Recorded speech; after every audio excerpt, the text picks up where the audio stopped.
Well, there's been a tremendous response to my class on men, healing, and relationship. And I want to say a little bit about the three tools, which I'll talk about in the class, but how they actually apply to me, because people are sending in the most interesting questions, like how can they deal with their own conditioning? How can women deal with their partners when their partners are closed down?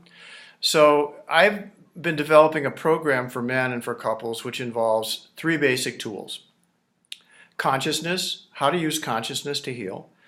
Intention, what are the most powerful intentions that can help you change your beliefs and your behaviors and your attitudes? And then what is conscious communication? Those are the three tools that I'll talk about in the class. But people are asking me, well, how have I used those? How have I used those tools? So I want to talk a little bit about that. You know, I was born oldest son in a large Catholic family. I think they really needed me. My parents really needed me to help take care of my siblings and be like a good kid. So I was being trained very early into what some sociologists call male roles. And those male roles are productivity, performance, and a whole set of very tightly constrained activities which have to do with how you exemplify your role as a guy in the world. So if you think about it, a lot of those are about performing. So men are trained not to reveal their frailties, their insecurities, their inadequacies, because that would get in the way of their drive, to accomplish and to succeed and to provide. So that was me. And I was moving along through my 20s. It was a pretty confusing time for most of us. But then I met Deborah, which is now like 40 years ago. I met Deborah, and she was like, do you have any feelings? And I was like, well, I know that I like you. And that started me on this whole journey to explore what I think is one of the most powerful aspects of the whole class I'll be teaching, was that men can heal, men can change. We can be more conscious, more generous, and more loving.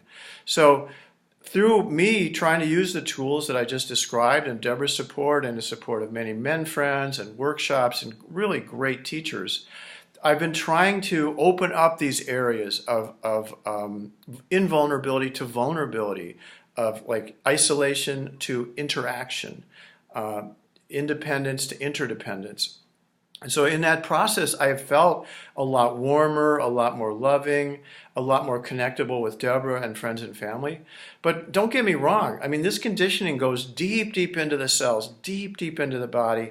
And that's why it requires a disciplined, conscious, specific approach. So for me, I still get that little squeamish, ooh, I don't want to talk about that. Oh, that's embarrassing. I forgot the dry cleaning. Ooh, I don't want to talk about that. So those are feelings that are related to shame or embarrassment, and they're also related to our feelings of incompetence or inadequacy. And those are really hot buttons for guys. I got to tell you, those are super hot buttons, and we defend against, we push away against that squirmy little place that says, I'm not good enough. Because that's what we have to be as children and as adults. Good enough to succeed, good enough to provide, good enough to produce.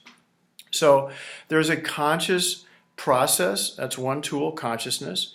Another process, another tool that's really important is intention. Or do you have the intention to heal? Do you have the intention to work through some of your own conditioning?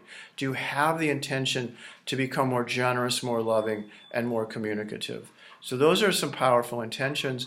And then the third piece of the class, of my own program for myself and others, the third tool has to do with conscious communication. Like, what do you actually say when you're triggered, when you want to close down, when you're angry? What is the communication behavior that you use? Because oftentimes by studying that, you can go backwards and go, oh, when I talk like that, I must be feeling afraid. If I talk like that, I must be feeling embarrassed. So conscious communication is the third of the three tools.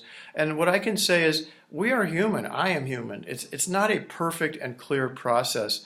But over the 40 years of utilizing these tools in a relatively disciplined way, I have found that manhood training, male training, is malleable, and we can become more open and more generous. My class, which is coming up on Wednesday night, is about the three tools and how to use them in relationships. So we look forward to seeing you there.